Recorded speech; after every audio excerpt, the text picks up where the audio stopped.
What's up, Taiwan? I'm Louise with news from here in Taiwan and around the world. 6 people are still missing after last week's earthquake that killed 13.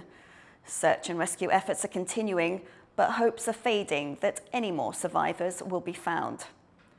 The magnitude 7.2 tremor struck off the coast of Hualien on Wednesday morning, triggering landslides across Taiwan's rugged east coast, including in Taroko National Park, one of the country's most popular tourist destinations. 5 of the missing, including 2 foreigners, are believed to be on a hiking trail. Rescue teams say aftershocks and debris are hampering their efforts. Meanwhile, the economic fallout of the quake is being tallied. A winery in Hualien is reporting losses of over $400,000, and a fire at a university triggered by the tremor has caused over $15 million worth of damage. The earthquake has left dozens of buildings across Taiwan unstable or in need of repair, and several hundred families may need to find new homes. John Van Trieste reports. Loose ceiling panels and bent columns. This apartment complex's car park withstood last week's 7.2 earthquake, but there's still a risk of collapse. Residents have taken to putting thick blankets on their car hoods in case more concrete falls from above. 200 households live in this complex in the northern city of Keelung, far from the quake's epicenter in eastern Taiwan, but still badly shaken. It's an old structure built with sea sand years before Taiwan adopted tough earthquake building codes. The city's been pushing to reinforce buildings like this since 2017 as part of urban renewal plans. While 70% of residents agreed to renovate the building, the financial incentives offered by the city were too low, so nothing was done. It still stands, but it's not clear for how much longer.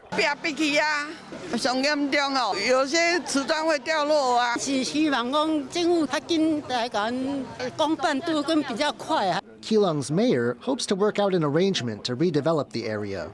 联红社区纳入做现在立即要来推动的一个都更的标的的范围，然后连同隔壁的相关的一些国有土地，看能不能做共同的开发，这样子每个月来追踪这个案子的进度。 There are scenes like this across much of Taiwan, where local officials have talked about urban renewal for years, but progress has been slow. Since last week's earthquake, the National Land Management Agency has declared 42 buildings structurally unsound and 70 unsafe for other reasons. Residents of some of the worst-hit buildings had to move out. People like the 48 who live in this Taoyuan apartment block that's been condemned. 已经搬去饭店住了，那个墙壁都很严重了，里面都裂掉了，都裂掉了，他们2楼、3楼。 And in Taipei, the city government is holding a meeting to persuade the residents of this building, declared unsafe, that the time has come for urban renewal here too. 要搬家就只能搬家了，就看怎么样再说吧。对啊，现在也不知道。 Whether this will be a turning point in slow-moving urban renewal plans is uncertain. And as strong aftershocks continue to shake unsafe buildings like this one, it's also uncertain what's going to happen in the long term to so many displaced people. Luffy Li and John Van Trieste in Taipei for TaiwanPlus. Taiwan's largest annual military training exercise will take place at the end of the month. Bryn Thomas is at the Defense Ministry in Taipei to find out more about how the country is preparing to defend itself against a possible attack from China. Taiwan's military has just announced the date of its largest military drills, the Hangguang exercises. Now, these drills will be divided into 2 parts. One will be war games held inside at the end of April and held in private. The second will be live fire drills held across the country, which will focus on combined arms and getting Taiwan's military to work together. 本次演习将借各种状况，验证任务式指挥、分散式指管机制。 并遂行独立防卫作战任务之能力。 Now, these drills are an important chance for Taiwan to prepare for a full-fledged invasion of a country. They've been held annually since the 1980s and are a good chance for Taiwan to practice responding to emerging or new threats. One of these threats would be China, which has continually threatened to invade or take Taiwan by force. The officials here say that these drills show that Taiwan is ready for a fight, but not going to start one. Eason Chen, Jaime Okan, and Bryn Thomas for TaiwanPlus. The United States says it will give $6.6 billion to expand TSMC's footprint in the country. The grants come from Washington's CHIPS Act and will help the Taiwanese semiconductor giant build a new factory and update existing facilities in the U.S. state of Arizona. Commerce Secretary Gina Raimondo says the funds will help the U.S. begin making the most advanced chips for the first time. TSMC says it will boost its investment in U.S. production from $40 billion to $65 billion US dollars. Japan's Prime Minister Kishida Fumio has arrived in Washington, D.C. for a meeting with U.S. President Joe Biden. Kishida will also become the second Japanese leader in history to address a joint meeting of Congress. The two countries will be looking for ways to increase security cooperation against an increasingly assertive China. The summit comes a day before the Philippines president arrives in Washington ahead of a trilateral summit between the three countries.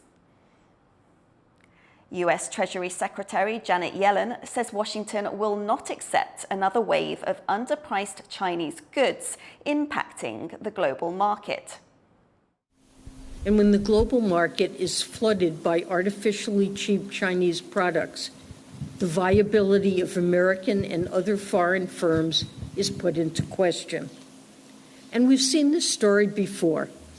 Over a decade ago, massive PRC government support led to below-cost Chinese steel that flooded the global market and decimated industries across the world and in the United States. I've made clear that President Biden and I will not accept that reality again. Yellen warned China to rein in excess industrial capacity during talks with officials and business leaders in Guangzhou and Beijing. Her comments come amid worries there could be a repeat of the so-called China shock of the early 2000s. That saw a flood of Chinese imports destroy 2 million American manufacturing jobs. Yellen says a newly created exchange forum will seek to tackle the issue, but she didn't specify the actions Washington may take if Beijing continues overproducing goods like electric vehicles, batteries, and solar panels. German troops have arrived in NATO ally Lithuania as part of Germany's first permanent deployment of troops outside its borders since World War II. This is the first step in an agreement to station a German NATO brigade in Lithuania, which was made following Russia's invasion of Ukraine. Germany's defense minister says the aim is to station almost 5,000 troops and 200 civilians in the Baltic country by 2027. Lithuania shares borders with the Russian territory of Kaliningrad to its west and Russian ally Belarus to its east. Russia has denounced the deployment as creating hotbeds of danger at their border, but Germany says the historic decision is a show of resolve. Wir zeigen damit unseren litauischen Partnern und unseren Alliierten, dass wir an ihrer Seite stehen, dass wir für die Freiheit und die Sicherheit unserer Verbündeten und Freunde an der NATO-Ostflanke einstehen. Wir unterliegen das Versprechen der NATO, einer für alle und alle für einen, mit ganz konkreten Handeln. Legislators in Taiwan are trying to help working parents balance childcare and their careers. Tiffany Wong reports on some of the proposals. Newborns, a dwindling number in Taiwan. The country has one of the lowest birth rates in the world, and last year hit a record low of 5.82 births per 1,000 people. It's an issue the government is trying hard to remedy. Under current employment laws, the government provides subsidies for those taking parental leave for children under 3 to try and ease the financial burden for Taiwan's young working parents. But some legislators say the country's working parents still need more support, and they are proposing that the government allow people to take parental leave until their children are 8 years old. They're also proposing more flexibility in the amount of time that people can take off. Parents are currently required to take a minimum of 30 days off, a period that results in a dock in their pay. Legislators say it makes more sense to allow parents to take time off in day or even hour increments to deal with the unpredictability of parenting. 肠病毒这个问题，就常常花掉家长可能要请个5天，那常常都会是他们一个在劳动条件里边，他们会觉得对他们来讲比较不这么好。The new proposals also seek to encourage fathers to take parental leave to promote equal participation in childcare for parents, a model legislators say has worked in Japan. 员工超过100人的公司，并且这大概5万家去制定而且公布男性育婴休假的比例的目标，是不是？他这样子才可以彻底的从上而下的带动整个企业文化。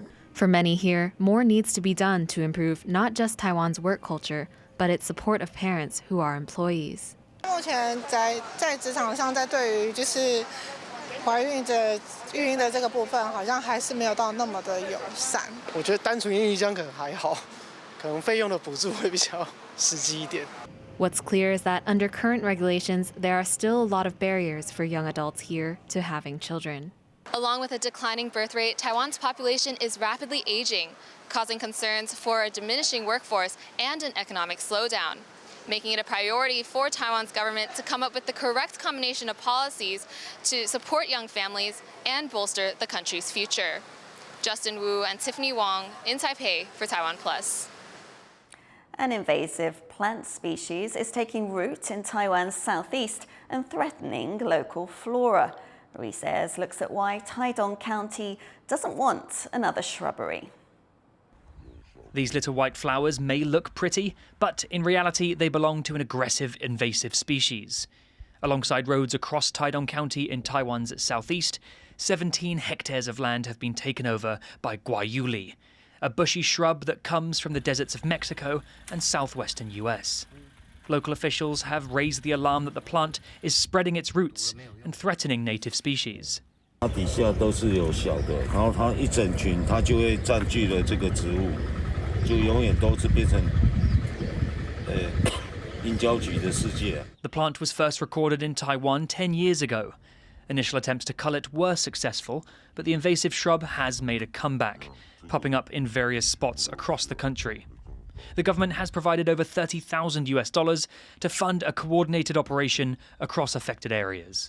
原本的计划是成功、池上以及兰屿，那我们还是会再召开各个公所来协调各公所所需要的一个清除面积来做一个调整。Agriculture officials are asking people not to pick the weed, which could trigger allergies and contribute to its spread, making an already difficult extermination project even more challenging. Chris Ma and Louise for TaiwanPlus. The world just experienced the hottest March in recorded history. The EU's climate service, Copernicus, said global temperatures in March 2024 averaged 14.14 degrees Celsius. That's around 1/10 a degree warmer than the previous record set in March 2016. Earth has now broken global heat records for 10 consecutive months. Scientists say the rising temperatures are caused by climate change and will result in more extreme weather events.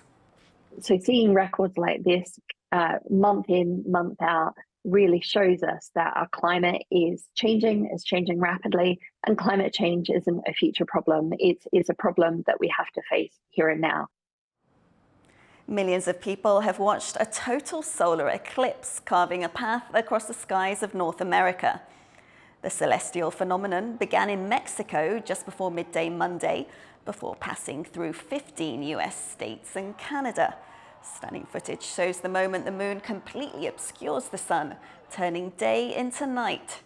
The rare event won't be seen again in the United States until 2044.